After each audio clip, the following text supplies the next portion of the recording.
Mulai saja. Assalamualaikum warahmatullahi wabarakatuh. Waalaikumsalam Bertemu warahmatullahi lagi dengan wabarakatuh. dengan saya di sini Ika Nova, dan di pagi ini alhamdulillah kita masih bisa bersua melalui aplikasi Zoom dalam kegiatan yang bincang paut dengan tema sukses membangun komunikasi dengan generasi Z dan juga tantangan masa depannya. Dan telah hadir bersama kita ada Ibu Ketua Himpaudi juga, ada Bu Yati, ada Bu Iza, ada juga Pak Cecep selaku Kabid Paudikmas yang baru yang akan menggantikan Abah Wahid seperti itu. Dan baiklah, sebelum acara kita mulai, marilah kita menundukkan kepala sejenak untuk berdoa sesuai dengan keyakinan dan kepercayaan masing-masing agar kegiatan ini nanti bisa berjalan dengan lancar dan tiada halangan suatu apapun. Berdoa dimulai. Amin. Berdoa selesai. Sama kita telah hadir dalam kegiatan ini bincang paut dengan tema sukses membangun komunikasi dengan generasi Z dan tantangan masa depannya. Jadi generasi Z itu ternyata saya sempat mengulik sedikit, itu adalah generasi anak-anak zaman now yang mana dah mulai kecil itu sudah mengenal dan dekat dengan yang namanya gadget. Seperti apa? Apakah ada generasi lainnya, generasi X, Y, Z? Kita nanti akan simak bersama-sama materi yang akan disampaikan. Telah hadir bersama kita Bapak Aryo Setiadi, PhD CPM CHRM. Ya, nanti kami serahkan moderatornya Bu Agnita, yang mana juga merupakan kenalan ya Bu Ndayati, kenalan dari Bapak Aryo Setiadi. Seperti itu, dan saya persilahkan waktu kepada Bu Agnita untuk memulai kegiatan hari ini. Terima kasih. Terima kasih Bu Ika. Assalamualaikum warahmatullahi wabarakatuh. Teman-teman semuanya, para pendidik PAUD Kabupaten Malang, senang sekali pada hari ini kita akan banyak berbincang-bincang, kita akan banyak belajar, kita akan banyak tahu bahwa nantinya bagaimana anak-anak yang kita hadapi ini menjadi bintang di masa depan, dan kita sebagai pendidiknya juga tentu saja akan turut berbangga dengan bintang-bintang yang nantinya akan muncul di Indonesia.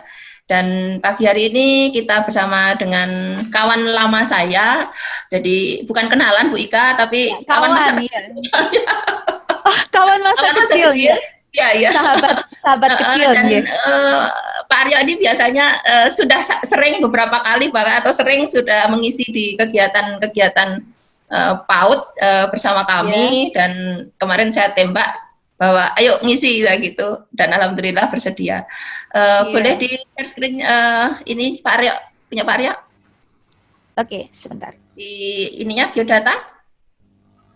Boleh ya Pak Aryo ya, biodatanya di share ya. Silakan Bu. Ya, apakah sudah tampak? Ya, ini biodatanya teman-teman. Jadi kalau saya baca, wah panjang sekali.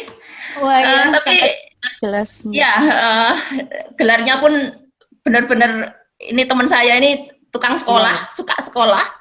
Dan mudah-mudahan nanti anak-anak kita yang kita hadapi setiap harinya bisa ikut-ikut mendapatkan gelar yang sama, yang panjang. Ya.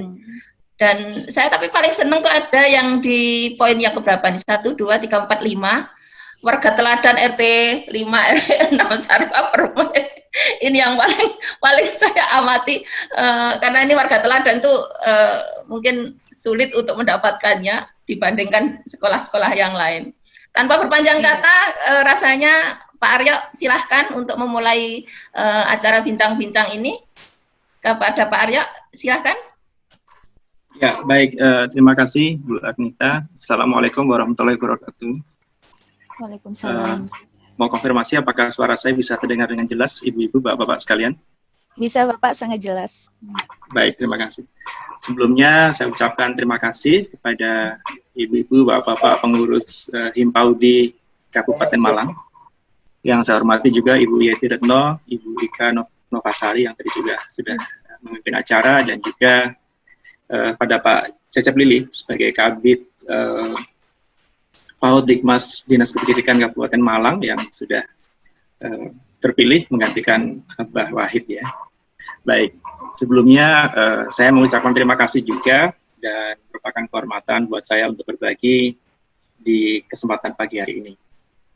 Pada minggu lalu sempat Bu Adita memang hubungin saya dan saya sempat berpikir bahwa biasanya saya mengajar di program Pasca Sarjana, tapi ini saya diminta sharing ke para ibu-ibu guru terutama. PAUD ini memang lebih berat tantangannya karena memang benar yang dibilang oleh Pak Cecep bahwa pendidikan usia dini adalah merupakan kunci keberhasilan generasi kita di masa datang. Dan kita juga memahami bahwa di beberapa negara, terutama di Jepang, itu pendidikan anak usia dini itu mereka justru malah tidak memperlakukan calistung, baca, tulis, hitung. Jadi mereka benar-benar pendidikan karakter. Sehingga kenapa orang Jepang itu sangat santun, sangat menghargai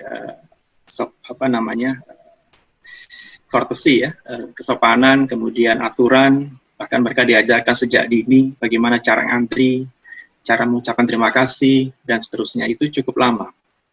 Sehingga memang pendidikan di Jepang itu baru masuk SD, mereka diajarkan pelajaran membaca, menulis, maupun berhitung. Tapi di TK dan kelompok bermain, itu mereka benar-benar diajarkan pendidikan mental dan karakter. Dan ini yang menarik sekali, bahwa kita tentunya juga memahami bahwa yang namanya anak-anak didik kita ini adalah sangat beragam sekali. Apalagi dengan kondisi yang kita bangsa Indonesia sedang alami, yaitu dalam kondisi pandemi COVID-19, di mana anjuran untuk proses belajar mengajar dilakukan secara daring, maka mau tidak mau ini juga merubah peta konstelasi dari pengajaran PAUD yang tentunya tidak mudah.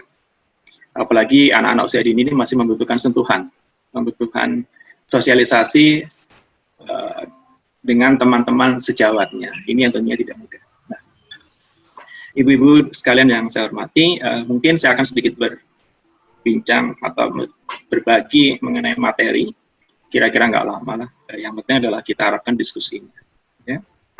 Baik, mengenai profil saya pikir nggak perlu. Ini hanya untuk kalangan akademisi biasanya memang diminta seperti, tapi yang penting panggil saja Aryo sudah cukup.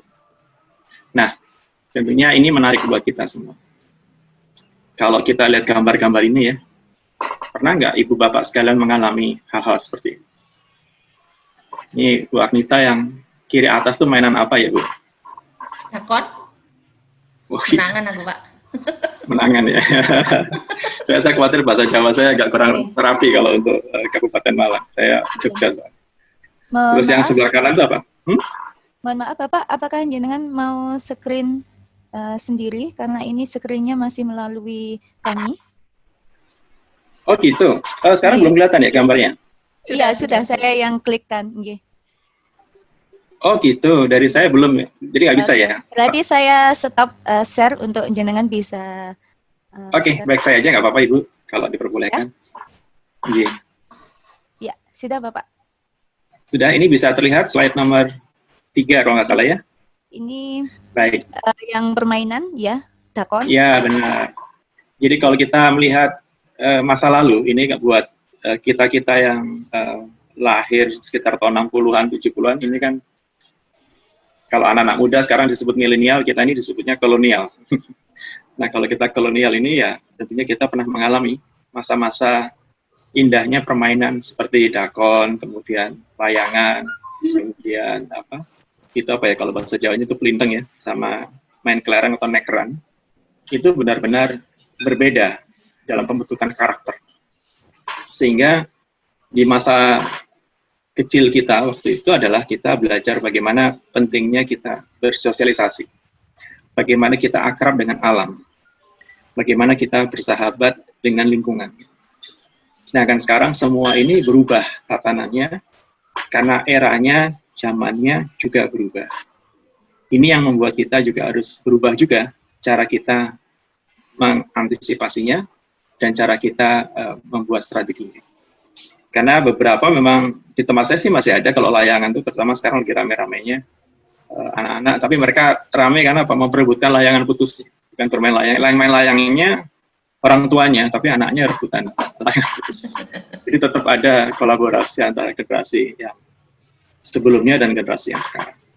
Baik, saya lanjutkan. Di slide keempat bisa terlihat Ibu Bapak sekalian. Bisa ya, semoga ya. Bisa. Nah, Bisa di sini Pak.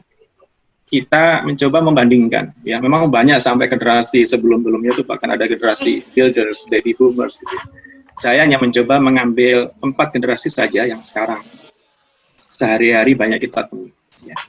Pertama adalah generasi X. Ya, ini adalah merupakan generasi yang lahir sekitar tahun 65 hingga 80-an. Pada saat generasi ini lahir, mereka mengalami masa gejolak dan transisi. Seperti pada waktu itu adalah perang antara Barat dan Timur, kemudian perang Vietnam, kemudian bersatunya Jerman Timur dan Jerman Barat, gitu ya. Sehingga suasananya memang lebih agak sedikit under pressure. Kemudian pada waktu itu juga sudah mulai dikenalkan dengan adanya personal computer, gitu ya. Ada video games, TV kabel, internet, tapi hanya di wilayah negara-negara maju. Di negara-negara yang seperti wilayah Indonesia, pada waktu itu ini termasuk barang yang masih relatif langka. Kemudian juga waktu itu datanya juga masih menggunakan floppy disk atau disket dan seterusnya. Artinya generasi ini mengalami sudah pendekatan teknologi tapi dengan sangat keterbatasan. Kemudian generasi di bawahnya karena X ya lanjutannya Z, X lanjutannya Y, itulah generasi yang lahir tahun 81 sampai 94. Ini yang orang nyebutnya millennials, gitu ya. Karena pada waktu lahir ini sudah mengenal teknologi seperti komputer, video game, bahkan juga smartphone. Dan mereka sudah sangat terbiasa menggunakan teknologi komunikasi yang instan, seperti email, SMS, kemudian instant message, dan sosial media seperti Facebook, Line, Pet, Instagram, WhatsApp, Twitter, dan juga game online. Jadi ini adalah merupakan generasi yang sekarang ini banyak kita jumpai. Tapi hati-hati ya, ini generasi ini hampir mirip dengan generasi sesudahnya. Nanti kita lihat bedanya Y sama Z itu apa. Kalau Z ini lahir setelah tahun 95 sampai dengan tahun 2010, bahkan sampai ya 2010-2011 lah.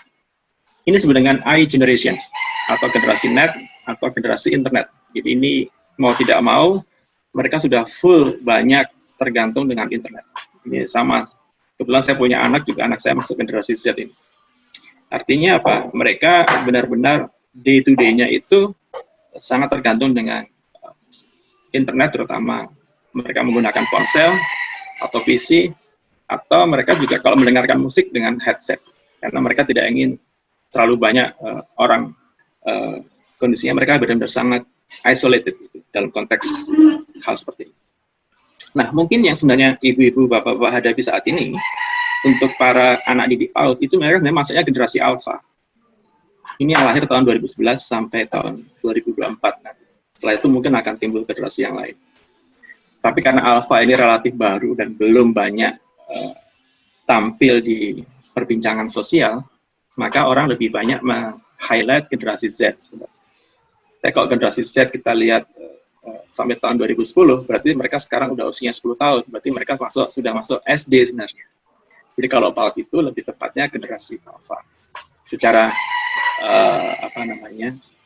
literasi ya, tetapi dalam sehari-hari Ibu menyebut milenial atau Z itu nggak apa-apa, itu adalah istilah umum gitu. Tapi yang sebenarnya yang tepat adalah generasi alpha. Baik, kita masuk ke generasi Z karena saya dimintanya generasi Z. Ya, anggap saja ini adalah Z dan alpha supaya memudahkan saja pemahaman. Apa karakter mereka? Mereka ini menarik sekali ya. Kalau saya amati beberapa juga mahasiswa saya yang ada itu, mereka ini sangat menghargai keberagaman. Jadi isu-isu sektarian segala macam mereka tidak terlalu suka. Jadi orang dengan latar belakang budaya, latar belakang suku bangsa, latar belakang agama, ini dalam generasi Z ini sangat benar-benar bisa mix. Gitu. Di mana di generasi sebelumnya ini agak susah. Jadi kalau kita bicara persatuan, sebenarnya generasi Z ini sudah lebih bisa mengakomodasi yang namanya perbedaan, diversitas. Mereka sangat toleransinya sangat tinggi sekali. Kemudian ciri yang kedua, generasi Z ini adalah mereka menjadi agen perubahan. Mereka tidak senang sesuatu yang sifatnya statis. Kalau aturan itu sudah terlalu baku dan tidak membuat mereka nyaman, mereka cenderung akan mempertanyakan.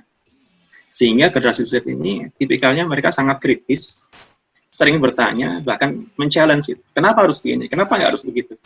Kenapa ibu seperti itu? Kenapa ibu nggak mau mendengar saya dan seterusnya? Jadi itu adalah ciri-ciri agen perubahan yang ada pada generasi Z. Nah, mereka juga target oriented. Biasanya kalau sudah confirm mau seperti apa, ya selesaikan gitu. Ini juga saya alami sih beberapa kali, saya punya komunikasi dengan beberapa generasi Z ini, pada saat ditanya prosesnya, bilang, ya sudahlah gampang, nanti aja, sabar aja. Saya sudah confirm, bisa nggak besok? Kalau dia bilang bisa, dia akan confirm, dia akan kejar benar. Cuman prosesnya cenderung lambat, karena mereka sudah termanjakan dengan fasilitas pendukung, yaitu interkoneksi dengan internet. Keempat, efisiensi, iya. Mereka sangat efisien, terutama dari sisi biaya. Ini kalau orang Jawa bahasanya ngirit. Jadi jangan kaget ya, ibu bapak sekalian, kalau nanti putra-putra didiknya ini sangat berpikirnya sangat cost-wise gitu, sangat sadar akan biaya. Teknologi pasti, dan mereka mencintai kebebasan. Kadang-kadang kita sebagai orang tua berusaha mengatur itu.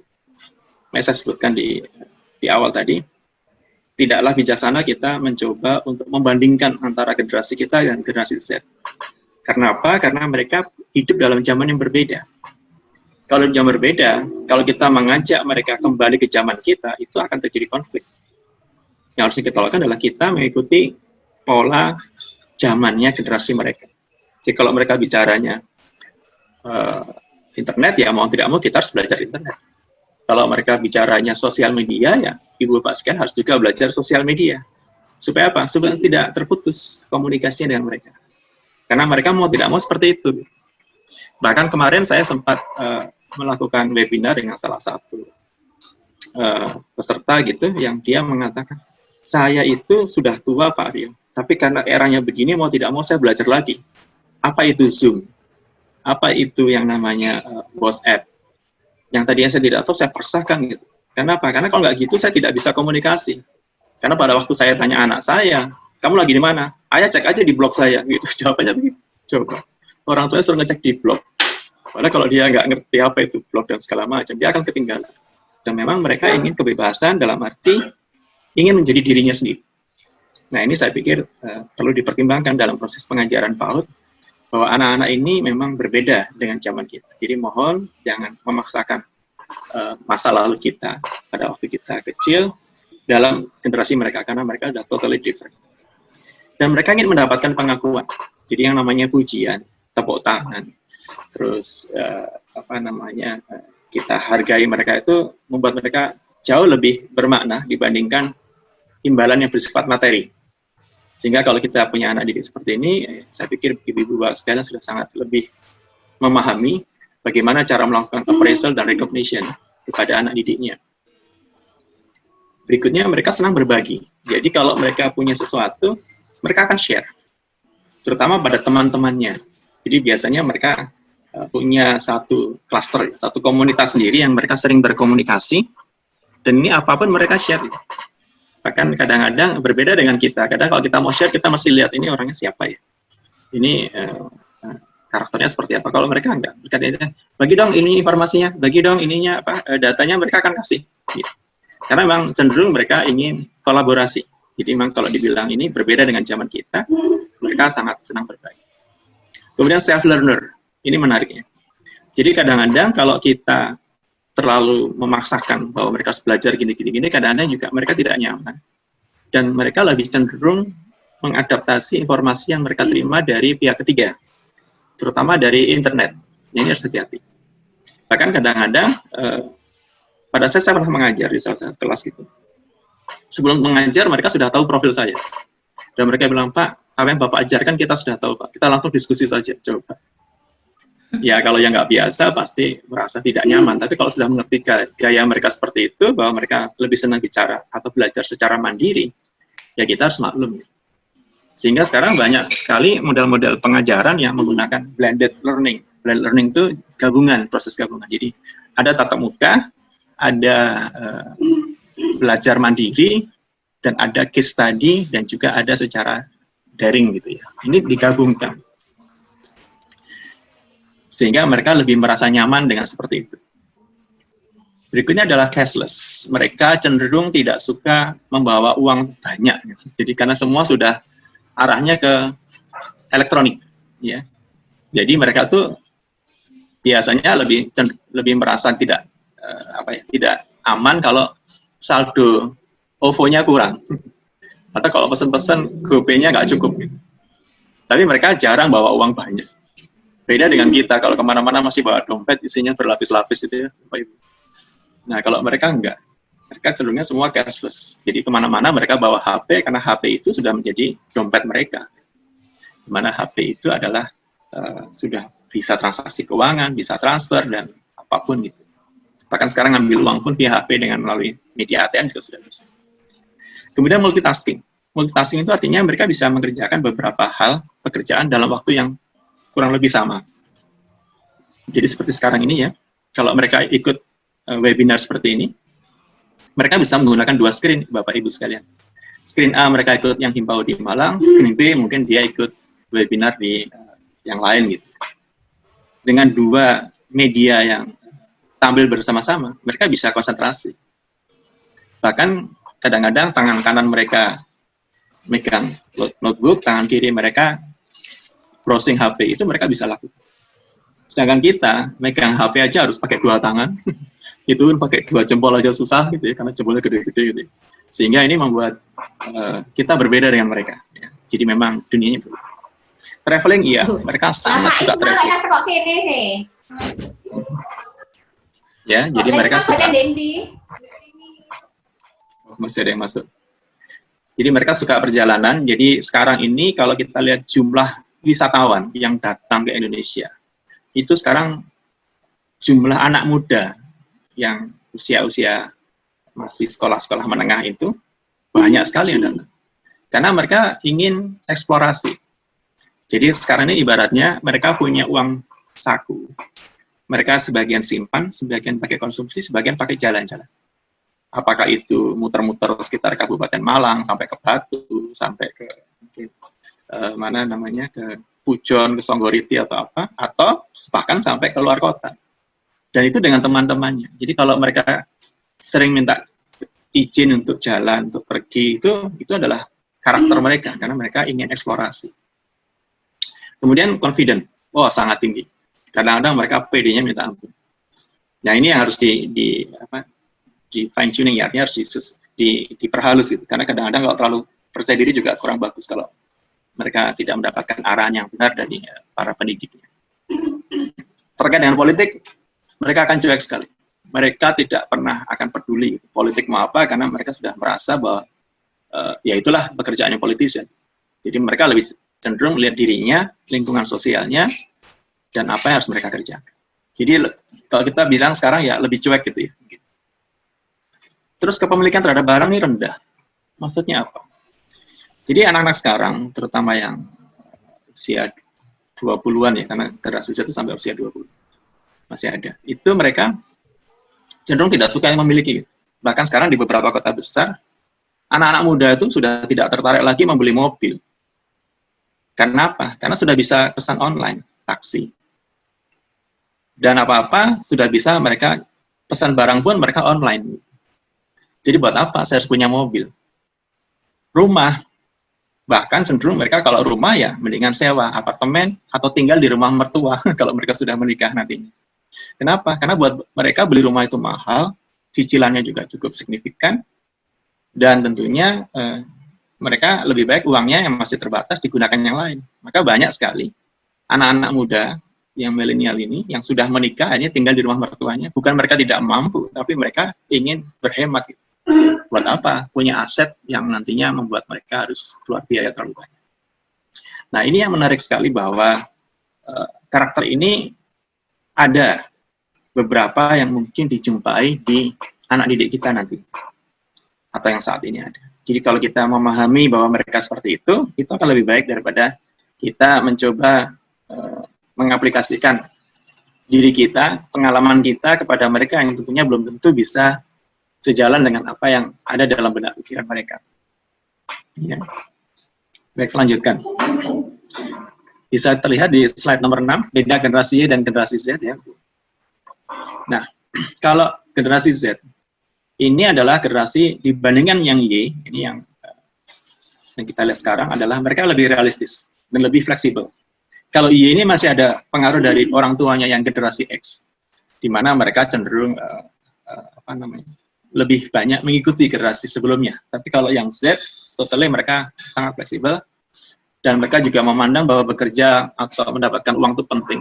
Sehingga kalau anak-anak muda ini dikasih kerjaan suruh pindah luar kota pun mereka mau. Dan mereka lebih suka komunikasinya temu muka kalau ada sesuatu masalah, dan lebih kritis dan rasional dibandingkan generasi. Jadi memang hampir sama, tetapi dibanding Y mereka lebih realistis dan lebih kritis. Tantangannya apa buat generasi Z? Tantangannya adalah mereka sangat tinggi ketergantungannya pada internet. Bahkan dibilang internet itu adalah co-parent. Co-parent itu adalah orang tua kedua, orang tua bersama. Sehingga kalau di rumah mereka punya orang tua bapak ibu, selain itu, mereka punya orang tua, yaitu internet. Itu yang mengajarkan mereka apa saja, mereka bertanya apa saja melalui internet, bahkan mereka cenderung lebih mempercayai internet. Makanya hati-hati apa yang mereka googling, apa yang mereka cari di internet, saya pikir kita sebagai pendidik juga harus memantau, supaya mereka tidak salah mengambil informasi. Kemudian tantangan itu adalah big disconnection. Big disconnection itu artinya mereka asik dengan dunianya sendiri. Jadi kadang-kadang kalau dipanggil nggak langsung menjawab, kemudian ditanya hanya ada di dalam kamar, dan kalau sudah pasang headset itu geleng-geleng, kita nggak tahu apa yang dia dengarkan. Jadi ini agak membuat kita kadang-kadang generasi yang sebelumnya tidak nyaman dengan mereka. Kita telepon kadang nggak diangkat, di WA kadang nggak dijawab. Itu namanya big disconnection. Ini yang banyak dijumpai di generasi Z sebenarnya. Sehingga tentunya tidak semuanya demikian, saya yakin banyak yang juga sudah mulai lepas dari masalah ini, tapi ada kalau di antara anak didik Bapak Ibu sekalian yang masih seperti ini, kita bawa mereka supaya mereka lebih berbaur gitu ya. Bahkan sekarang anak-anak saya juga pernah punya anak asuh gitu ya, dari orang asing yang tinggal di rumah saya selama 3 tahun gitu. Itu juga karena dia sangat concern dengan pelajaran sekolahnya gitu ya, hampir dia nggak pernah keluar rumah loh. Komunikasi dengan tetangga segala macam itu sudah totally putus gitu. Karena memang dia fokus ngejar ke pelajaran sekolahnya. Kemudian biasanya tantangan ketiga, mereka maunya instan, segala maunya itu selalu cepat tersedia dan ngikutin moodnya gitu. Kalau pas lagi semangat ya mereka kerjakan. Kalau lagi pas baper gitu ya, atau pas lagi nggak mood gitu ya, itu sudah disuruh apa, disuruh belajar, suruh apa, mereka nggak akan respon. Ini masalah yang sering dijumpai di generasi Z. Ya. Dan terakhir ini yang jadi masalah buat kalau mereka bekerja, loyalitas mereka rendah. Mereka sangat mudah berpindah dari satu pekerjaan ke pekerjaan lain. Contohnya, di tempat saya banyak para staf-staf muda ini, kalau mereka ribut dengan atasannya hari ini, besok pagi itu mereka kirim email, saya resign, saya mengundurkan diri. Nggak peduli harus nunggu satu bulan sebelumnya, nggak perlu ijazahnya ditahan atau apa, mereka resign aja sudah, hilang. Terus saya tanya mereka, kamu udah kerja di mana? Belum Pak. Terus, ya saya pengen ganti suasana aja. Terus nanti kalau kamu nggak dapat kerja gimana? Loh kan rezeki di tangan Allah Pak. Wah gitu jawaban. Jadi kadang-kadang ini yang membuat perusahaan jadi agak kerepotan, terutama untuk mereka yang sangat tinggi intelektualnya. Ya kita harus siap kalau kita meng-hire anak-anak muda ini yang namanya setahun 2 tahun mereka akan keluar dari pekerjaan, itu adalah hal yang biasa. Sehingga di beberapa perusahaan mereka membuat namanya Officer Development Program, jadi program magang. Itu adalah untuk memastikan bahwa dalam 1-2 tahun itu mereka akan bertahan nggak di perusahaan itu, atau mereka akan pergi. Dan kalau mereka pergi ya sudah biasa. Makanya generasi ini sangat dipahami bahwa mereka adalah generasi yang tidak bisa loyal pada pekerjaan, tapi mereka akan loyal dengan profesinya. Jadi kalau mereka seorang ahli keuangan, ya dia akan, kalaupun pindah tetap dia akan fokus di keuangan. Dia ahli IT, kalaupun dia berpindah ke perusahaan lain, dia akan fokus tetap pada bidang IT, karena itu adalah bidang yang dia kuasai gitu. Kalau dia seorang pendidik, ya dia akan menjadi seorang pendidik. Dia nggak akan pindah profesi. Maka dia akan loyal dengan profesi, tapi tidak loyal dengan pekerjaannya atau di perusahaan. Kemudian ditanya juga mengenai masa depannya seperti apa, Pak Aryo? Ini adalah 15 pekerjaan masa depan yang paling populer. Pertama, ya pastilah mereka terkait dengan masalah HP, ya, pengembang. Gitu. Pengembang dalam arti membuat program-program baru. Aplikasi-aplikasi baru itu anak-anak muda semua. Data scientist, ya. Seorang ilmuwan yang mengolah data, apalagi sekarang ada namanya big data. Big data itu adalah merupakan satu aset network yang luar biasa. Yang kadang-kadang Bapak Ibu mungkin sering ditelepon orang asuransi, ditelepon orang bank, ditawari kartu tanpa agunan. Bapak Ibu nanya, ini kok dapat nomor HP saya dari mana? Ini dari big data ini sudah yang diperjualbelikan tidak secara legal. Manajer produk, yes, karena mereka akan fokus di produk. Pengembang, dalam arti pengembang sebagai seorang peneliti untuk pengembangan suatu pekerjaan yang sekarang, bukan pengembang properti ini. Kemudian ahli development operation, membuat interface di komputer, analis keuangan, bisnis, administration, manajer operasi, manajer akuntansi, maaf ini kurang. Bagian penjualan, supporting technical, rekanan, dan juga customer service. Adalah hal-hal yang mau tidak mau akan banyak terlibat dengan. Artinya mereka sangat terkait sekali dengan teknologi, sangat terkait sekali dengan network ke depan. Ya, kurang lebih seperti itu kan jenis pekerjaan. Nah, kalau kita lanjutkan bahwa bagaimana sih komunikasinya? Ini pertanyaannya yang kemarin bertanya adalah karena sukses berkomunikasi. Ini nggak gampang di topik ini. Karena berkomunikasi itu perlu proses. Kalau kita lihat seperti ini, sebenarnya kita bisa memahami bahwa dalam komunikasi, terutama dengan generasi Z, itu mereka punya 4 gaya, 4 model. Ya ini maaf agak sedikit rumit gambarnya, tapi yang kita lihat 4 saja yang gampang. Pertama adalah yang paling kanan bawah. Kita lihat adalah tipe yang kuasa. Ya. Mereka ada yang tipenya kuasa. Itu ciri-cirinya adalah mereka cenderung orang yang sangat terbuka, ekstrovert gitu ya. Tapi mereka kurang banyak bergaul. Tapi ini adalah orang yang cenderung dominan. Dan orang-orang yang dominan ini, anak-anak kita ini, mereka orientasinya pokoknya hasilnya tercapai, dan sesuatu itu maunya mereka langsung, tidak perlu proses yang terlalu panjang, dan mereka mempunyai daya saing yang sangat tinggi. Kemudian di atasnya, ini adalah hampir sama dengan tipe kuasa, yaitu mereka juga sangat ekstrovert, senangnya bertemu orang lain, outgoing, gitu ya. Tapi mereka juga sangat sosial, sangat sering bertemu orang lain. Jadi kalau kita bicara ini sociability, artinya mereka sangat gaul, ya. Dan ciri-cirinya biasanya anak-anak yang tipe gaul ini adalah kalau bicara antusias, ya, sangat mudah ramah. Jadi kalau ini gampang nyambung gitu ya kalau diajak ngomong. Dan setelahnya optimis. Ini tipe-tipe yang tipe komunikasi dengan generasi itu yang tipenya gaul. Artinya mereka memahami bahwa yang namanya pertemanan, kemudian optimisme itu adalah sesuatu hal yang sifatnya sangat membuat mereka nyaman. Kemudian kiri atas adalah tipe harmoni. Harmoni itu adalah orang-orang yang cenderung mereka masih bergaul, tingkat pergaulannya tinggi, tapi mereka cenderung tidak mau dominan. Jadi cenderung pasif. Ini adalah orang-orang, anak-anak didik kita yang biasanya mereka adalah orang-orang yang inginnya tuh sesuatu tuh peace gitu ya, damai, dan tidak ada konflik, dan tidak ada adalah orang-orang yang bersih tegang atau bertengkar. Dan mereka orang-orang yang tulus, ya, sangat sabar, dan mereka juga cenderung untuk berusaha menjadi seorang teman yang baik. Ini orang-orang tipe steadiness.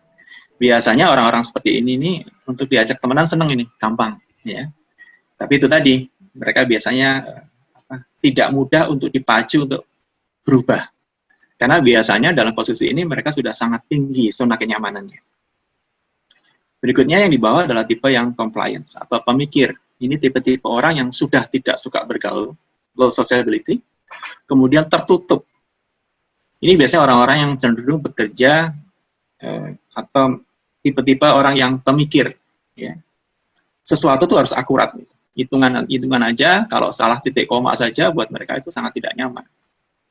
Menata sesuatu pun harus sesuai dengan urutannya dan aturannya. Begitu berubah urutannya, aturannya, mereka tidak nyaman. Yang paling gampang, Bapak Ibu perhatikan, ini anak-anak didik kita yang kalau kita lihat cara dia menata atasnya, cara dia menata mejanya itu rapi sekali. Dan ini orang-orang yang sangat peduli dan dia sangat patuh pada peraturan. Ini orang-orang seperti ini adalah tipe-tipe biasanya orang di bagian keuangan, tipe-tipe orang yang sangat terkait dengan angka, peneliti, orang-orang riset. Ini mereka tipe-tipe yang compliance karena mereka sangat concern dengan akurasi. Nah, kalau kita lihat model seperti ini, kita coba explore terkait dengan apa sih ciri-cirinya mereka dan apa kelebihan dan kekurangannya. Ya, kalau kita lihat di sini tipe yang D, ya, atau kita sebut dengan dominance atau sebut dengan tipe kuasa, atau ada yang menyebutnya D itu director, gitu. Bukan posisi director tapi gaya director. Ini kalau nyanyi lagunya My Way, dia nggak peduli orang lain beda gayanya, tapi this is my way. Gitu. Ini adalah orang-orang memang tipe seorang pemimpin. Biasanya anak-anak seperti ini dia kekuatannya adalah dia sangat cepat dalam pengambilan keputusan. Seorang penyelesaian masalah atau kita sebutnya lah problem solver. Kalau dia tidak punya goals, dia akan benar-benar mati-matian mengejar goal targetnya. Dan cara pandangnya luas. Biasanya tipe Win itu dia visioner ya, dia bisa melihat ke depan. Dan dia selalu mencoba melihat peluang. Jadi kalau ada masalah, dia nggak akan stuck dengan masalah, tapi dia mencoba mencari apa sih solusi yang saya bisa kerjakan. Nah, kelemahannya adalah ini kalau ada masalah, dia paling gampang mencari-cari kesalahan, terutama apa yang jadi masalah ini. Itu cenderung kalau dia sudah stuck itu, dia kadang-kadang agak merasa membatasi diri. Terus dalam berbicara kadang-kadang kurang hati-hati. Ini yang kalau kita lihat seringkali para politisi kejebak dengan omongan ya karena tipe-tipe D yang paling dominan. Bicaranya kurang hati-hati, melangkah juga kadang-kadang tidak melihat prosedur, dan ini agak orang cenderung sedikit memaksa. Dan kalau memberi arahan itu bahasanya kadang-kadang terlalu tinggi sehingga tidak jelas, dan kalau ngomong kadang, mohon maaf, pandangan matanya itu tidak fokus gitu. Kadang diajak ngomong ini dia kadang bisa lari ke A, ke B, ke C. Nah, tipe-tipe ini memang ada gitu ya. Tidak semuanya pasti ada dari 10 poin ini, tapi minimal ada beberapa yang akan dijumpai oleh Bapak Ibu sekalian, terutama pada generasi-generasi yang saat ini ada. Nah, kemudian tipe yang ini kita lihat orangnya penampilannya rapi, suka tersenyum, ya penampilan keren ya. Dan dia sangat memperhatikan penampilannya, pintar berkomunikasi, ya, terutama dalam memilih tutur kata ataupun bahasanya. Kalau ada acara apa-apa, diajak itu langsung, mau ikut jalan nggak? Melo gitu. Ya. Artinya gampang diajak ikutan gitu ya. Ini orangnya biasa suka organisasi, optimis, dan dia selalu energi. Bahkan dibilang ini orang nggak punya capek, orang Jawa bilang nggak punya udel. Gitu. Karena apa? Karena dia cenderung sangat antusias dalam mengerjakan sesuatu. Dan biasanya dia cenderung untuk mendrive orang, menggerakkan, ayo sama-sama, ayo ikut webinar, yuk ikut ini, yuk kegiatan himpau, dan seterusnya, dan seterusnya. Kelemahannya adalah biasanya dia time manajemennya akan kurang.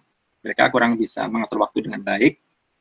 Kemudian kalau cenderungnya karena dia suka ngomong, ya dia banyak bicara, ini tipe-tipe selebriti, banyak bicara tapi nggak mendengar.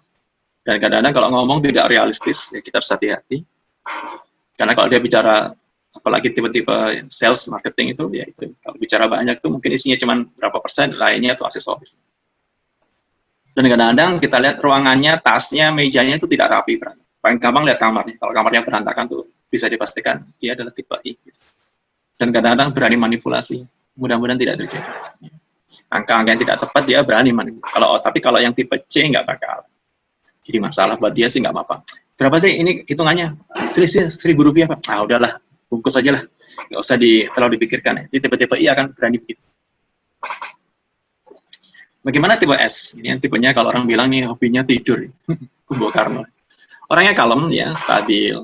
Artinya dia sangat tenang penampilan kepribadiannya.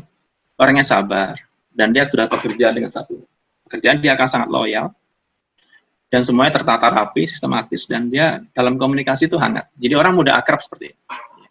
Nah, dulu kalau di Jogja itu waktu zaman masih muda itu kan, kalau cari pacar itu yang tipe SR, kenapa? Sabar, gitu. Nah, kelemahannya apa? Mereka cenderung merasa puas dengan apa yang mereka punya saat ini. Sehingga orang-orang anak-anak seperti ini kalau diajak, ayo cepat kerjakan ini lagi, ayo cepat tambah lagi, ayo ini. Mereka, sudahlah ini aja udah cukup Bu, udah Pak. Ini satunya kurang, jadi ini harus didorong, karena harus dikasih motivasi. Dan agak posesif, kalau sudah suka A ya A, dia nggak akan ganti yang B. Begitu juga sebaliknya, kadang-kadang harus dirubah dulu. Apa sih bedanya A dengan B? Dikasih penjelasan gitu, baru dia akan terima. Dan dia sudah merasa kalau yang dia yakini benar, ya sudah, dia nggak akan mudah mau berganti. Itu makanya dia kadang agak sedikit kurang fleksibel gitu. Tapi dia orangnya menghindari konflik. Ya, ini orang yang tidak suka diadu, tidak suka berteman. Bahkan kadang-kadang dia, sudahlah kalau gitu. Yaudahlah, saya ngalah aja lah. Saya nggak ikutan. Ini penting pokoknya acara ini berjalan dengan baik. Udah, ini tipe-tipe S. Cenderung mereka tidak ingin mengambil suatu posisi yang sifatnya akan menimbulkan konflik. Bagaimana dengan tipe yang terakhir? Ini tipe orang yang sangat kuat sebagai seorang analisa. Kalau dia bicara data itu akurasinya sangat tinggi. Bahkan beda 0, sekian aja itu bisa-bisa dia nggak bisa tidur. Kalau orang tipe D sama E akan cuek bang. Kalau tipe C enggak. Perfectionist, has to be perfect. Standarnya tinggi. Nah ini sudah, kalau dia udah senang dengan satu merek tertentu itu nggak akan mau ganti. Ya ini tipe-tipe ini ada. Dan dia tingkat kehati-hatiannya sangat tinggi. Jadi kalau ditawarkan sesuatu, dia akan tanya, nanti acaranya di mana? Mulai jam berapa? Dengan siapa aja? Berangkatnya jam berapa? Pulangnya jam berapa? Nanti saya yang jemput siapa? Dia akan tanya dulu sampai detail, baru dia mengatakan iya. Sehingga tipe seperti ini adalah orang-orang, anak-anak kita yang memang mempunyai kelebihan, tapi juga kelemahannya banyak. Biasanya mereka kaku. Ya, kalau diajak ngomong kadang-kadang agak suka kurang memperhatikan. Senangnya sesuatu itu menunda. Ini orang kalau pekerjaannya nggak selesai-selesai, tugasnya nggak rampung-rampung, ini biasanya tipe-tipe C. Kenapa? Karena dia menunggu sampai benar-benar sempurna, baru dia akan mengerjakan yang lain. Dan kadang-kadang tipe seperti ini agak sulit diterima oleh teman-temannya, karena dia senangnya mengkritik. Kalau mengkritik itu, kadang-kadang pedes ya ngomongnya. Tapi dia nggak mau dikritik loh, hebat kan? Jadi kalau Bapak Ibu punya anak didik seperti ini, apalagi yang di rumah kita, wah ini harus siap-siap. Tingkat kesabarannya harus level yang paling tinggi. Dan mudah sekali menghakimi. Ada sesuatu berita gitu, dia bilang, ini pasti ini kan gini-gini. Oh, ini sih itu pasti gitu. Ini. Sehingga dia akan cenderung mengatakan, mudah menyalahkan orang lain, padahal belum tentu dia bisa. Dan satu kelemahannya adalah tidak berani ambil risiko. Beda dengan D sama I, mereka akan berani ngambil risiko, tapi yang tipe C atau tipe yang sangat pemikir ini, mereka akan hati-hati sekali dalam mengambil keputusan sebelumnya. Nah, kalau kita rangkum bagaimana? Seperti ini. Tipe yang D, tipe yang I, tipe yang S, tipe yang C. D tadi adalah dominan atau kuasa, I adalah influence atau tipe orang yang gaul, S adalah tipe yang sabar atau harmoni, C adalah tipe yang pemikir. Biasanya kita lihat dari perilakunya saja sudah ketahuan kok anak-anak itu. Kalau tipe D itu biasanya mereka kalau dikasih sesuatu tuh mereka berani ngambil alih. Udah saya aja yang mimpin, udah saya aja yang maju, gitu ya. Sebenarnya kalau diajak ngomong ada diskusi dia sering interupsi dan sering dia kelihatan tuh orang yang sangat gelisah, tidak sabaran dan mudah menunjuk orang lain. Ini tipe yang D. Jadi tanpa harus kita tes, kalau kita tes nih ada tesnya, itu biasa sampai 2 hari kita lakukan. Kalau tes satu orang kira-kira biayanya 1,5 sampai 2 juta. Tapi kalau enggak ya minimal dengan cara begini aja kita juga sudah bisa melihat secara sekilas siapa mereka. Kalau anak-anak tipe I itu adalah mereka kalau diajak ngomong antusias gitu. Bukan kadang-kadang dia senang sekali gitu untuk tampil. Orangnya bersahabat dan kalau ngomong tangannya banyak bergerak. Dan senangnya cerita. Ini storytelling-nya kuat ini. Apalagi kalau tanya, tadi sekolah belajar apa? Oh ini. Bahkan sampai gurunya semua dibahas. Bagaimana dengan tipe S? Wah ini pendengar yang baik. Dia diajak ngomong, dia diem gitu, terus dia dengerin. Dia santai, udahlah gampang. Udahlah nanti aja. Dia ramah, tidak suka perubahan. Besok kamu bangun lebih pagi ya? Ngapain pagi-pagi? Toh siang juga nggak apa-apa. Karena seperti itu. dan tidak agresif sama sekali. Ayo kamu kejar lagi, ini tinggal sedikit, kenapa nggak dihabiskan makanannya? Alah, nggak apa-apa, ntar juga habis. Ini tipe-tipe S. Tipe yang C, diajak ngomong sedikit langsung nyatet. Dan kalau berbuat sesuatu, dia teliti, akurat, dan dia hati-hati dalam mengekspresikan perasaannya, karena dia ingin memastikan bahwa kalau dia ngomong tuh tidak ada kesalahan. Dan kalau minta informasi detail, nanti acaranya jam berapa, di mana, dengan siapa, itu pasti seperti itu, tipe-tipe itu. Sehingga dengan perilaku yang sudah kita amati dari 4 tipe ini, kita bisa melakukan yang di bawahnya, Bapak Ibu, yaitu yang kita lakukan dengan sebut dengan do. Apa? Tipe yang B1 adalah biarkan dia menemukan sendiri dirinya, terus fokus pada pekerjaannya atau pelajaran, ini kan kalau kita bicara khusus. Kemudian, kalau kita berdebat ya dengan fakta, bukan dengan perasaan. Ini orang ini nggak akan mudah tersinggung soalnya, karena dia bicaranya sangat terbuka. Beda dengan S sama C. Kita debat, dia nggak nyaman, oh dia bisa nangis. Dan kadang-kadang kalau negosiasi, mereka bisa menerima satu proses negosiasi. Bagaimana dengan tipe I? Kalau kita berbicara, kita bicara mengenai ide, pengembangan, dan segala macam. Dia senang sekali bicara ini. Kemudian dia kadang-kadang, kita bicara buat ringkasan tertulis, karena biasanya tipe-tipe seperti ini itu suka pelupa.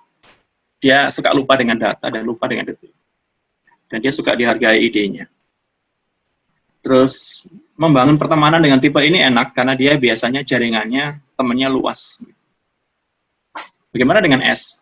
Kalau dengan S kita bicara dengan mereka, komunikasinya adalah temponya harus stabil. Jangan memaksa, jangan intonasinya, tone-nya jangan terlalu keras karena mereka sangat tidak nyaman, akan merasa mereka terprovokasi. Terus biasa mencoba kita memanusiakan mereka gitu sebagai upaya untuk kita memberikan perhatian pada saat kita berkomunikasi dengan tipe yang sangat penyabar tadi, tipe harmoni. Tipe yang C yang sangat pemikir tadi, ya kita kalau bicara sama mereka, pastikan kita juga apa yang kita sampaikan itu terstruktur ya. Dan kita sampaikan ini loh plus minusnya, dan biasakan tertulis karena mereka pasti nanya, mana ininya tugasnya apa gitu, apa yang bisa. Dan biasanya mereka hanya percaya kalau mereka sudah melihat bukti. Ini yang tidak benar. Nah, yang di bawah adalah baris yang harus kita hindari, Bapak Ibu. Pertama, tipe D. Ini kalau kita terlalu mengajari, mendikte, kadang-kadang kamu harus gini, dia akan cenderung menolak, dan kadang-kadang dia meninggalkan kita. Harus hati-hati. Karena dia biasa, cenderung dia akan memimpin. Dia akan ingin tampil. Dia ingin dihargai. Tapi begitu kita ini, kadang-kadang dia agak sedikit tidak nyaman. Makanya, strateginya harus agak sedikit berbeda. Bicara terlalu detail juga dia tidak terlalu nyaman karena dia tidak suka detail. Banyak aturan, kamu harus ini, aturan ini. Oh, ya, dia akan dengar. Kenapa? Orang ini cenderung akan mempertanyakan, kenapa aturannya seperti itu? Kenapa nggak seperti ini? Kalau dia nyaman, dia akan ikut. Kalau dia nggak nyaman, dia akan kadang-kadang malah, mohon maaf, membuat aturan sendiri. Dan kalau ini bicara atasan bawahan, kalau kita punya atasan tipe D, kalau Bapak Ibu mengerjakan tugasnya lama, dia marah dia. Karena dia maunya cepat, mana hasilnya, mana kerjaannya, mana hasilnya, seperti gitu. Tipe yang I, tipe yang sangat gaul tadi, mereka tidak suka berdebat terlalu panjang. Atau mereka lebih suka menggunakan bicara itu ya juga dengan menggunakan perasaan. Kenapa? Karena dia merasa ingin diakui keberadaannya. Karena ini adalah orang yang pride-nya tinggi sekali. Jadi kalau mereka diajak, kamu tuh kan pinternya ngomong aja, tapi itu dia sangat tersinggung. Dengan yang S gimana? Jangan mengenalkan perubahan secara mendadak, tapi bertahap. Supaya dia memahami bahwa perubahan itu perlu, tapi dia juga perlu waktu untuk mengikutinya. Ini nggak bisa dicepat. Ayo berangkat, kapan berangkatnya? 5 menit lagi. Oh, nggak mau, Mas. Dia butuh waktu. Terus kemudian dia cenderung untuk tidak suka dirubah. Rutinitas yang sudah ada tuh dirubah, atau diburu-buru, ini tidak nyaman tipe S. Bagaimana dengan tipe C yang pemikir? Ini harus kita hindari adalah kalau kita membuat keputusan sama dia buru-buru, suruh merubah, pasti dia akan tidak nyaman. Perubahan mendadak buat dia sesuatu masalah besar. Dan kalau kita ngomong sama dia, ditanya kapan kejadian, waduh lupa ya, kapan ya, dia pasti nggak nyaman. Kenapa? Dia ingat sekali data kejadian itu tajam ingatannya. Itu bahkan istilah kita bilang tuh memorinya kuat banget. Jadi kalau kita bicara sama dia, pastikan data kita juga lengkap. Ini minimal kita tahu. Atau kita bicara sifatnya umum. Emang kenapa? Oh banyak loh ya nggak suka. Banyak. Berapa orang emang? 1, 2, 10. Ya 2 orang. 2 orang kalau dibilang banyak. Wah itu. Dia akan bicara seperti itu. Sehingga secara umum, apa yang harus kita lakukan Ibu Bapak sekalian? Yang perlu kita lakukan adalah nggak apa-apa iki wis tak cek sedikit. Ya. Yang perlu kita lakukan adalah kita menyesuaikan dengan siapa mereka, bukan memaksa mereka menyesuaikan dengan kita. Gitu. Jadi kalau kita ketemu dengan generasi Z yang tipe D, ya kita bicara dengan tipe D, gaya tipe D seperti ini. Kalau kita ketemu dengan orang tipe I, kita ikutin cara bicara tipe I. Kita ketemu dengan anak-anak tipe S, kita ikuti dengan cara bicara tipe S. Ketemu dengan tipe C, maka kita ikuti dengan cara tipe C. Contoh ya, misalnya. Kalau di rumah ini kebetulan saya tipenya D sama I. Anak saya tipenya S, istri saya tipenya C. Ini paling gampang. Kita mau pergi, acara, itu mau berangkat jam 7 malam. Itu saya akan bicara sama diri saya, Aryo, itu saya bicara sama diri saya paling jam 6.45 masih berani saya. Aryo 15 menit kita berangkat. Itu bisa. Tapi kalau saya bicara dengan anak saya yang tipe S, saya bilang, nak, kita berangkat jam 6.15. Jadi kita punya selang waktu 45 menit. Kalau saya bicara dengan tipe C, misalnya istri saya tipe C, saya akan bicara, Bu, kita siap-siap berangkat jam 6. Gitu. Jadi rentang waktunya kita buat berbeda. Karena tipe D sama I itu dalam waktu 5, 10, 15 menit dia bisa siap. Tipe S lebih lama, tipe C lebih lama lagi. Sehingga kalau kita tidak hati-hati berbicara dengan mereka semua, kita mau berangkat jam 7, kita baru ngomong jam 6.45, itu bisa jadi masalah besar. Kenapa? D sama I terima, tapi S dan C tidak akan terima. Sama, coba kita ngomongnya terlalu lama, kepada tipe D sama I mau berangkat jam berapa? Jam 6, loh aja jam berapa? Ya kita rencana jam berangkat jam 7, kita siap-siap jam, kok lama banget, ngapain kelamaan gitu? Mesti akan begitu. Jadi itu adalah merupakan satu fenomena harus kita hadapi dengan hati-hati. Maka saran saya Bapak Ibu sekalian, kalau kita udah tahu tipikal karakter, cara berkomunikasi mereka, ya kita ikuti yang do, yang tengah, jangan lakukan yang don't, yang bawah. Itu mungkin sekedar tips dari saya, semoga bermanfaat Ibu Bapak sekalian, dan terakhir, terima kasih ada Himpaudi dan juga Bapak Ibu sekalian. Silakan mau berhubungan dengan saya, ini ada kontak nomor saya, ada email, ada Instagram, ada Twitter, ada FB, ada LinkedIn. Ya. Karena sekarang, kalau ngajar sekarang juga harus dengan sosial media. Baik, terima kasih. Mungkin saya kembalikan kepada Ibu. Terima kasih Pak Aryo. Ya, banyak sekali ilmu yang hari ini kita dapatkan, dan ternyata generasi Z itu memang benar-benar kompleks, dan kita yang sekarang ada di ruang Zoom ini lebih banyak ada di generasi X, sehingga perlu penyesuaian yang lebih banyak, terutama mereka-mereka yang sudah akrab dengan digital sejak usia masih kecil banget, sudah biasa memegang HP, bahkan bayi-bayi sekarang itu kalau diberikan HP akan diem, sudah asik dengan itu, dan kalaupun sedang asik HP-nya diminta itu pun segera bereaksinya berontak dan teriak-teriak, bisa jadi seperti itu. Nah, karena itu dunia mereka. Padahal kita untuk kenal WhatsApp aja baru beberapa tahun terakhir ini. Kemudian kita Instagram juga paling hanya ini saja, melihat-lihat gambar atau informasi-informasi melalui poster yang ada di situ, atau bahkan untuk belajar Zoom ini pun kalau tidak ada pandemi seperti ini kita mungkin juga akan lama sekali untuk mengenal apa itu Zoom itu. Nah, teman-teman yang ada di ruangan Zoom ini ataupun ada yang di YouTube, barangkali ada pertanyaan-pertanyaan yang bisa disampaikan kepada Pak Aryo, bisa secara langsung dengan raise hand, atau yang sudah ada di chat, ini ada beberapa Pak Aryo. Bu Yati mungkin mau raise hand, langsung saja bertanya dengan Pak Aryo. Kayaknya tadi ada chatnya Bu Yati yang bertanya. Silakan, mungkin mic-nya Bu Yati, silakan dibuka. Iya, lupa lagi pertanyaannya tadi sudah saya yang unggah-ungguh tadi loh, yang unggah-ungguh saya tadi. Banyak sekali. Saya banyak sekali pertanyaan.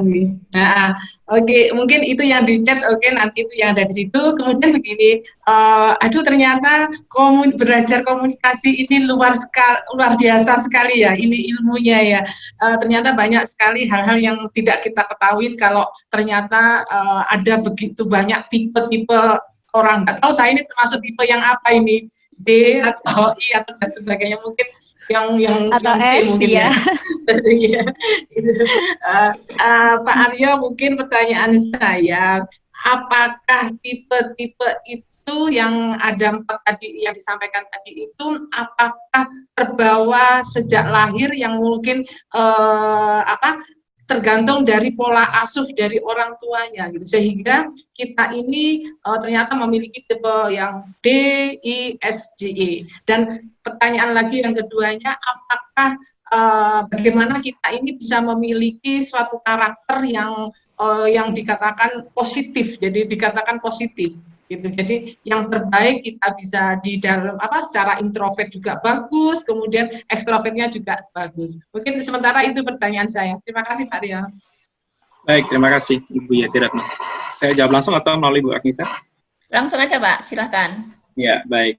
Pertanyaan bagus Bu. Jadi memang pada dasarnya keempat jenis karakter atau komunikasi dari generasi Z maupun generasi lainnya itu adalah sesuatu yang sifatnya terbawa sejak lahir. Dan tidak ada yang satu lebih baik dari yang lain, tidak ada. Karena Tuhan itu menciptakan manusia sangat sempurna dengan 4 karakter yang saling mendukung, saling kolaborasi istilahnya tadi ya Pak Kabit itu ya. Karena apa? Karena bagaimanapun juga ini ada di lingkungan kita. Apakah dia mau tipe yang kuasa, tipe yang gaul, tipe yang harmoni, ataupun tipe yang pemikir, ini adalah sesuatu yang masing-masing mempunyai kelebihan dan kekurangan. Kalau kita bicara positif, mana yang terbaik? Jawabannya semuanya baik. Tinggal di mana mereka berada. Kalau dia seorang pemimpin negara, pasti, atau pemimpin militer atau kepolisian, pasti tipe D-nya harus lebih dominan. Karena dia driving, dia memberikan instruksi gitu. Tapi kalau dia tipenya S gitu ya, misalnya harus berperang, seorang militer berperang terus tembak dia, aduh jangan Pak, kasihan Pak, dia anaknya banyak, masih kecil-kecil Pak, jadi nggak usah ditembak ya Pak, kita sayangin saja, itu nggak akan bisa. Karena tipe S di militer nggak akan masuk. Sama dengan tipe D, bekerja di bagian keuangan, bahaya banget. Nanti semua angka tuh di markup semua mereka.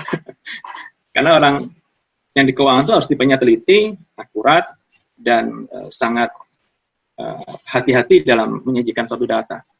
Sedangkan orang D cenderung dia, yang penting udahlah cepat aja, kasih dulu ke pimpinan, kasih dulu ke Pak Kabit, nanti terima apa enggak belakangan. Itu tipe yang D. Sehingga kita harus hati-hati. Nah, kadang-kadang timbul pertanyaan, apakah karakter tipe komunikasi ini bisa berubah? Jawabannya bisa, tetapi karakter dasarnya tetap tidak akan hilang. Contohnya, tipe seorang yang S, yang sangat lambat gitu ya, orangnya penyabar. Bagaimana saya merubah dia menjadi lebih agresif? Ya sudah, masukin militer saja. Paling gampang. Atau masukin pesantren. Jam 3-4 pagi suruh bangun, suruh wudu, suruh sholat gitu ya. Dia akan terbiasa bangun pagi. Karena sekarang ini kan bangun pagi susah sekali. Nah, apakah dia berubah? Iya, dia akan berubah. Tapi pada saat nanti dia sudah selesai pendidikannya, dia sudah selesai pekerjaannya, dia kembali ke rumah, maka karakter dasarnya yang bangun siang itu akan tetap muncul. Karena apa? Karena itu adalah karakter jati dirinya. Tapi pada saat dia tampil di depan publik, tampil di depan orang lain, dia bisa berubah, bisa. Oleh karena itu, karakter ini kadang-kadang ada yang namanya hybrid. Hybrid itu campuran. Orang bisa tipe D, tapi juga bisa tipe I. Ya. Orang bisa tipe S, tapi juga bisa tipe C. Dan sebaliknya. Jadi katakanlah gini ya, kalau saya di kantor, saya sebagai pimpinan, maka saya cenderung akan menggunakan tipe yang kuasa.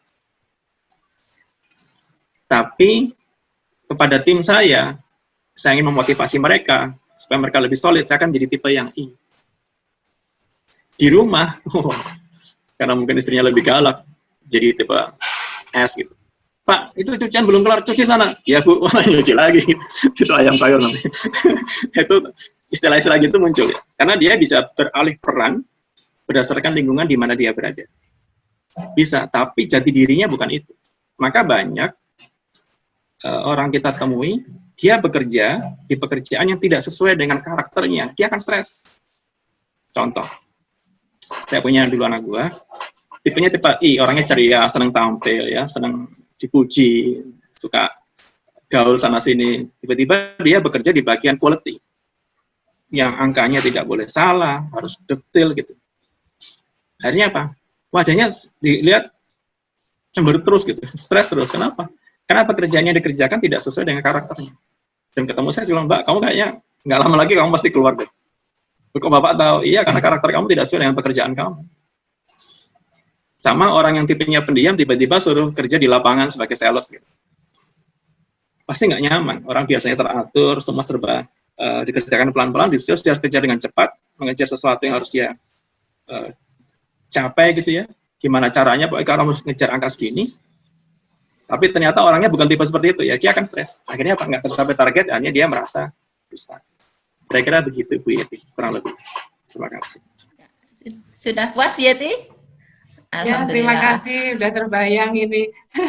Terima kasih. Ini ada satu pertanyaan lagi dari Ibu Eka. 4 tantangan bagi generasi Z ditambah kondisi pandemi akan semakin memperparah keadaan generasi Z dan tantangannya sebagai guru PAUD saat ini. Saran Pak Aryo bagaimana? Oke, saran saya jangan melihat ini sebagai satu problem, satu masalah, tapi melihatnya sebagai satu peluang. Ya, kenapa? Kalau kita melihat kondisi sekarang ini, terus kita menyesali, kita mengecam, kita menyalahkan siapa saja, entah vaksinnya nggak selesai lah, entah dana pemerintah nggak turun-turun lah, entah pemerintah berganti-ganti kebijakan, tadinya ODP, OTP, sekarang jadi suspek, confirm, dan sekarang kok ribut banget ya. Nah, tipe-tipe orang yang cenderung berkomentar dan menyalahkan seperti itu, dia akan tertinggal. Yang menjadi saran harus dilakukan adalah bagaimana kita mensikapi ini. Tadi Bu Anita bilang, tadinya nggak ngerti Zoom, belajarlah Zoom. Tadinya nggak ngerti sosial media, belajarlah sosial media. Apakah itu nyaman? Tidak nyaman, yakin. Buat Bapak Ibu sekalian yang sekarang kadang-kadang nggak terbiasa pakai HP, HP-nya pun harus yang touchscreen, harus yang Android, oh ya seperti itu. Bahkan kemarin ada cerita seorang ibu-ibu yang dalam keluarga prasejahtera terpaksa menjual ternaknya untuk beli HP. Kenapa? Karena pelajaran di sekolahnya itu semua diupload melalui internet. Kebayang kan betapa beratnya pengorbanan itu. Nah, artinya mau nggak kita sacrifice itu bicara masalah hal yang sekarang kita lakukan. Tapi coba kita lihat sisi positifnya. Dengan kondisi seperti ini, Bapak Ibu lebih hemat nggak pengeluarannya? Pasti, karena jarang pergi kan. Kalau pergi juga risikonya, apalagi Jawa Timur tuh apa? Hitam ya, bukan merah lagi katanya. Iya. Saya di Pamulang juga masih merah sih. Saya di Pamulang loh, bukan Bekasi. Kemudian kedua, kita lebih akrab dengan alam. Sekarang ini banyak ibu-ibu bapak-bapak yang hobinya berkebun. Tadinya tanamannya nggak pernah diurus, sekarang tiap hari disapa, disayang saya. Termasuk saya sekarang senang berkebun lagi, senang nata ulang taman saya. Terus tadinya nggak pernah akrab dengan hewan peliharaan, sekarang lebih akrab. Bahkan waktu kemarin saya sempat ngikutin acara sesinya dengan Pak Anies, Gubernur Jakarta. Kebetulan Pak Anies itu junior saya. Dia bilang, Mas Aryo, waktu saya ke kebun raya, kebun binatang Ragunan, itu hewan-hewan di Ragunan sekarang sangat ceria, lebih sehat. Kenapa? Karena jarang didatengin manusia. Biasanya mereka kalau manusia datang, mereka lari ke kandang. Sekarang nggak ada manusia, ada mendekat ke pagar. Gitu. Dan cuaca di Jakarta lebih biru langitnya sekarang dibandingkan dulu. Artinya itu sisi-sisi yang positif. Kemudian dengan adanya pandemi juga kita sekarang sering webinar ya. Bapak Ibu kalau mau rutin itu hampir tiap hari ada webinar gratis. Mau belajar apa saja bisa. Mau pakai sertifikat nggak sertifikat ada. Dulu mana pernah bicara begitu. Menteri di mana-mana ngomong di mana-mana, saya ikutin kegiatan menteri itu. Wah, dulu mau ketemu menterinya setengah mati. Sekarang mau ketemu menterinya tiap saat menteri itu kadang di webinar bisa diomelin ya. Dan itu adalah wajar. Kenapa? Karena eranya sudah tidak ada lagi batas, tidak ada lagi istilahnya itu dinding yang menyekat, semua terbuka. Dan ini yang membuat kita jadi bisa bertemu ya. Bahkan kalau nggak gini saya juga jarang ketemu Bu Agnita ini. Ketemu berapa tahun yang lalu terakhir ini. Kalau nggak acara gini saya lihat ternyata tambah gemuk juga dia. Enggak. Lomba masak di Surabaya. Saya kembalikan gitu ya. Jadi let's see the bright side, lihat sisi positifnya, terus berusaha untuk memperbaiki diri dan adaptasi, itu saja sih. Terima kasih. Oke, terima kasih. Terus ini ada pertanyaan titipan. kan anak-anak yang kami hadapi ini kan generasi alfa. Apakah nantinya generasi alfa ini mungkin atau seberapa bisa mirip dengan generasi Z itu? Ya, terus terang Ibu, referensi atau studi tentang generasi alfa belum terlalu banyak. Tapi mereka memang secara mayoritas akan lebih kurang sama dengan generasi yang Z, tapi mereka lebih advance. Ya. Jadi mereka lebih peduli dengan lingkungan. Mereka peduli dengan humans. Gitu ya. Nah, kalau teknologinya 4.0, mereka mungkin sudah 5.0 nanti. Di mana kecepatan informasi itu sangat lebih cepat, dan kadang-kadang mereka lebih bisa mencerna sesuatu dengan lebih multitasking. Kebayang ya, sekarang aja kita yang X itu megang satu HP itu dengan 2 tangan. Kenapa? Karena kalau nggak pakai 2 tangan itu, pertama takut jatuh, karena tangannya udah mulai bergetar gitu ya. Kedua, kalau mencet tombolnya gitu ya, touchscreen tuh mungkin jempol kita terlalu besar sehingga kadang-kadang salah-salah terus. Ya. Yang Z itu sudah dia pegang 2 HP itu bisa Ibu. Mungkin yang alpha nanti dia pegang 2 HP sama lihat komputer itu bisa jalan 3-tiganya, multitasking. Dan mereka sangat-sangat smart, cerdas. Yakin itu. Kenapa? Karena faktor gizi mereka juga jauh lebih baik. Informasi mereka lebih cepat. Dulu kalau zaman kita sekolah, kita mau nanya sesuatu, nanti nunggu kelas 4 ya. Ntar nunggu kamu lulus TK dulu baru kamu dapat. Nanti nunggu kalau kamu kuliah baru diajarin. Sekarang itu anak sekarang. Informasi mengenai hal-hal yang sifatnya harus diterima di level yang lebih tinggi, mereka bisa download dari sekarang. Luar biasa. Jadi ini yang membuat kita harus positif ya. Karena anak didik kita nanti akan jauh lebih cerdas, jauh lebih kritis, dan akan lebih banyak bertanya, maka kita jangan kaget Bapak Ibu sekalian. Bahkan kadang-kadang mereka akan tahu tentang diri kita sebelum kita memberitahu tentang diri kita kepada mereka. Kenapa? Mereka sudah bisa melihat profilnya Bu Agnita itu di internet. Gitu. Oh, Bu Agnita ya tinggal di Singosari ya, itu yang rumahnya dekat ada patung Perkutoro itu. Itu dia akan langsung terprofil dengan cepat. Karena informasi itu dia bisa dapatkan dari media internet. Itu ya, Ibu. Terima kasih. Oke, terima kasih. Mungkin masih ada pertanyaan di chat, Ibu-ibu? Bapak? Pak Aryo, mungkin Mbak Bu Agnita, saya nimpalin yang tadi. Monggo, silakan. Berarti kalau kita yang lahir di zaman X atau Y, kemudian yang anak didik yang kita tangani itu kan, yang kita didik kan adalah anak yang generasi Z gini. Berarti kita sebagai seorang guru ini berarti yang harus belajar dan harus menyesuaikan dengan anak didik tersebut ya Pak ya. Apa begitu ya Pak? Ya, baik Bu Yeti, terima kasih. Jadi ya seperti itu. Jadi kalau kita bicara dengan generasi yang terbaru, dan itu adalah anak didik kita, konsepnya gini, kalau dalam bisnis itu, mereka tuh customer, pelanggan. Ya sudah, pelanggannya seperti itu, kita menyesuaikan dengan pelanggan. Bukan pelanggan menyesuaikan dengan kita. Contoh misalnya, kenapa HP sekarang itu tambah lama, tambah kuat kemampuan untuk memotretnya? Karena pelanggannya ingin orang pakai HP itu bisa selfie. Kemana-mana, lihat makanan bagus, difoto. Ya, lihat pemandangan bagus, motret. Gitu.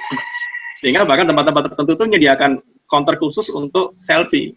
Kebayang kan? Jadi sekarang HP itu permintaannya semakin tinggi megapikselnya dan semakin tajam kameranya. Itu kenapa? Karena permintaan dari pelanggan. Apa yang terjadi dengan HP yang tidak mengikuti permintaan pelanggan? Akhirnya apa? Mulai ditinggalkan. Sehingga sekarang, contohnya sebagai pendidik, kebetulan saya juga pendidik, itu saya sudah memposisikan diri saya bukan guru, saya bukan dosen, tapi saya adalah fasilitator. Saya yang memberikan fasilitas kepada mereka untuk belajar, mengajarkan mereka ini loh yang benar, selebihnya kami yang menentukan. Kita nggak bisa lagi mengarahkan mereka harus begini-begini, enggak. Dan itu berat sekali, apalagi pada anak usia dini ya. Buktinya sekarang banyak orang tua yang mengeluh gitu ya, segera sekolah dibuka. Kenapa? Karena mereka capek ngadepin anak-anaknya di rumah. Ternyata jadi guru itu tidak gampang. Begitu suruh ngajarin ini, orang tuanya stres. Apalagi ya, pelajaran sekarang ilmunya luar biasa ya. Nggak kayak zaman dulu gitu. Sehingga orang tua udahlah sekolah lagi aja lah.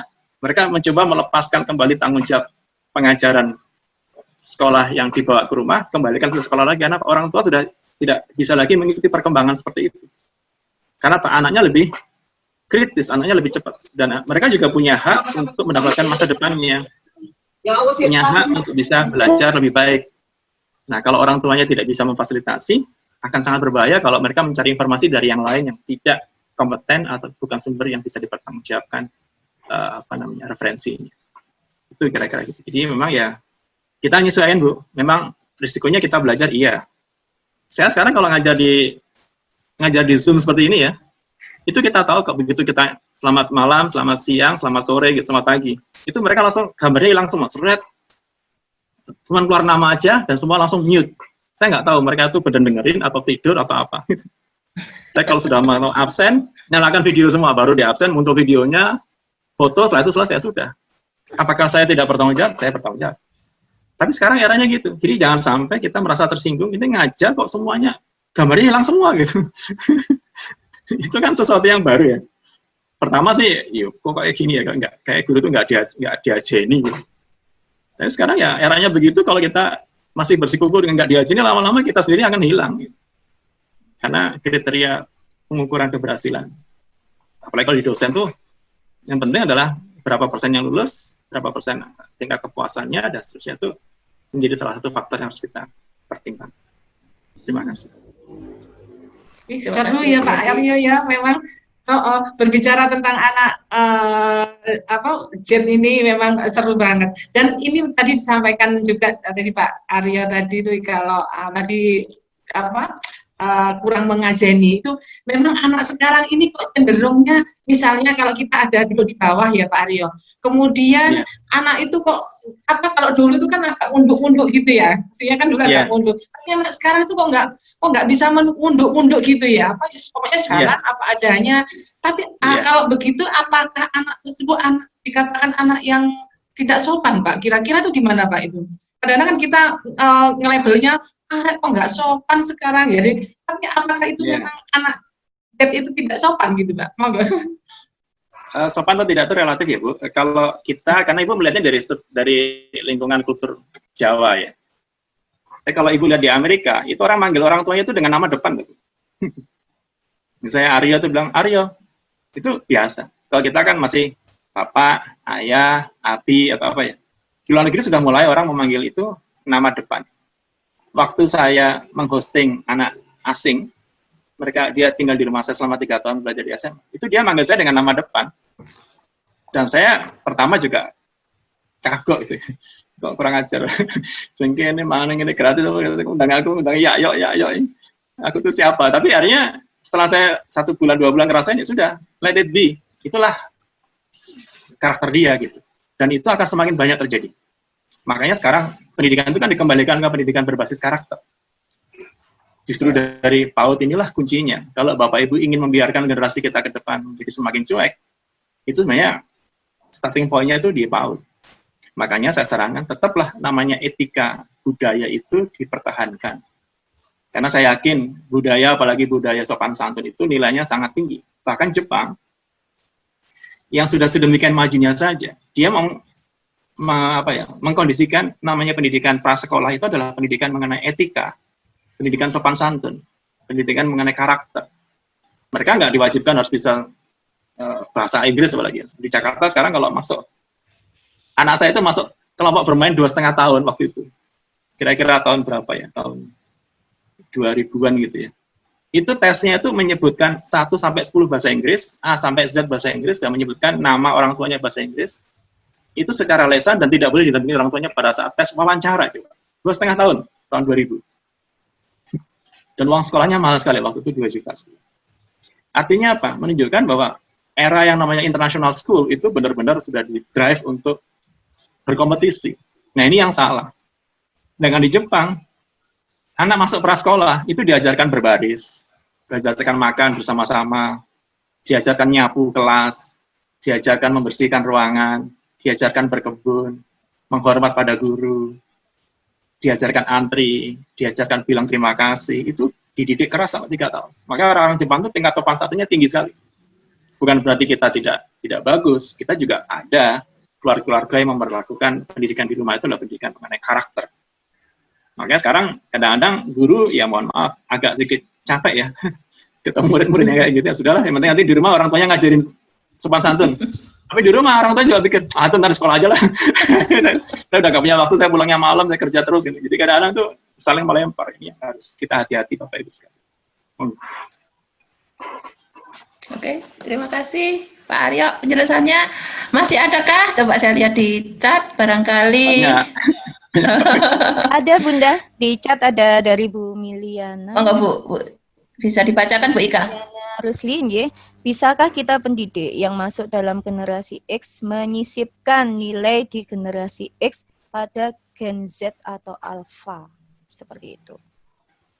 Ya, pertanyaan bagus Bu Ika Novasari ini dari Bu Miliana ya. Rusli, ya. Bisa, tapi hanya sebagai referensi ya Bu. Karena mereka tidak ingin mengikuti generasi X. Kenapa? Mereka bukan generasi X. Jadi kadang-kadang kita suka bilang, dulu zaman saya yang namanya belajar itu nurut sama guru. Jangan banyak bertanya, gitu misalnya. Generasi Z dibilang kayak gitu, dia bilang, kalau saya nggak boleh bertanya, terus buat apa? Kenapa harus begitu? Kenapa nggak boleh bertanya? Apa alasannya? Apa tujuannya? Oh, dibatanya balik gitu. Sehingga ini kadang-kadang membuat kita, ya boleh kita berbagi, sharing, sebagai perspektif, sebagai referensi. Kalau dia menerima itu hak dia, tapi kalau dia menolak itu hak dia, tapi kalau dia menerima dengan mengadaptasi juga, itu adalah hak dia. Tugas kita adalah menyampaikan sesuatu ini. Dan kadang-kadang, kita pun juga kalau ketemu generasi orang tua kita yang baby boomers ya, dipanggil orang tua kita, diceritain masalah zaman penjajahan gitu. Nyaman nggak? Dulu zaman ayah berperang, melawan company. Pak, company udah hilang Pak. Kita menjawab gitu kan. Dulu ayah itu setengah mati cari kerja. Naik sepeda 5 kilo. Pak, sekarang udah ada angkot. Kenapa bawa bicara sepeda? Oh, Bapak bicara sepeda zaman sekarang, Pak. Udah bukan zamannya lagi, Pak. Wah, gitu. Artinya kita sendiri dengan orang tua kita menjawab demikian kan? Nah, artinya boleh kita cerita dulu zaman ayah berjuang itu seperti ini. Tapi sekarang kamu berjuanglah dengan belajar lebih keras. Boleh diadaptasi dengan bahasa yang disesuaikan dengan karakter generasi mereka. Tapi jangan dipaksa harus jadi generasi kita ya. Karena mereka bukan zamannya kita lagi. Terima kasih. Terima kasih Pak Aryo. Jadi masih adakah Bu Ika? Enggak ada ya, teman-teman? Rasanya diskusi kita akan panjang sekali kalau kita teruskan dengan Pak Aryo. Mungkin kita suatu saat nanti bisa mengundang kembali aja ya, teman-teman ya, Pak Aryo. Iya. Ini jadi kalau bisa saya simpulkan bahwa komunikasi 4 gaya komunikasi yang ada di generasi Z ini, kita sebagai generasi X mestinya harus menyesuaikan, harus lebih banyak belajar, karena belum tentu generasi Z itu akan membuat dampak yang buruk bagi kita, tetapi justru di depan mereka lah masa depan bangsa ini juga nantinya akan bisa menjadi lebih baik, terutama tingkat kemampuan digitalnya. Dan rasanya anak-anak yang di generasi 4.0 bahkan 5.0 ini nanti akan semakin kritis, semakin bisa berkolaboratif, kemudian komunikasinya juga bagus, serta kreativitasnya cukup tinggi. Dan sebagai guru memang harus belajar dan paham IT, dan peran guru memang tidak bisa digantikan oleh teknologi, tetapi guru yang tidak paham teknologi mungkin akan tergantikan. Begitu kalau saya tidak salah menyimpulkan ya. Dan pendidikan karakter, etika, serta budaya, starting point-nya ada di pendidikan anak usia dini. Begitu rasanya teman-teman, kalau boleh saya simpulkan. Dan ini luar biasa sekali, banyak hal, banyak ilmu baru yang kita dapatkan dari Pak Aryo. Suatu saat lagi tersorawul lagi ya Pak Aryo ya, di Himpau di Kabupaten untuk berbagi informasi dengan tema yang baru, yang lain lagi mungkin. Karena saya yakin ilmunya Pak Aryo kalau dibagikan nggak akan habis dan banyak sekali. Teman-teman semuanya, demikian materi dari Pak Aryo dan bincang-bincang kita dengan Pak Aryo Setro Setiadi. Kalau saya tahu sekarang beliau juga pengusaha jamu di Jogja. Jadi ada masa pandemi ini juga beliau membuat satu ramuan yang mungkin bisa memperkuat imunitas kita ya. Dan nanti kapan-kapan kalau kita main ke Jogja bisa main ke rumahnya, bisa nginep ke guest house-nya beliau juga bisa. Ya, begitulah teman-teman. Ya, banyak sekali ilmu dan terima kasih atas perhatian semuanya. Terima kasih, Kue Ibu talam sekalian. bukan sembarang kue talam. Kue talam dibuat di dalam parigi. Ini salam bukan sembarang salam, tapi salam cinta anak usia dini. Terima kasih sekali lagi buat Pak Aryo. Saya Agnita Kusumawardhani. Assalamualaikum warahmatullahi wabarakatuh. Kami informasikan bahwa kegiatan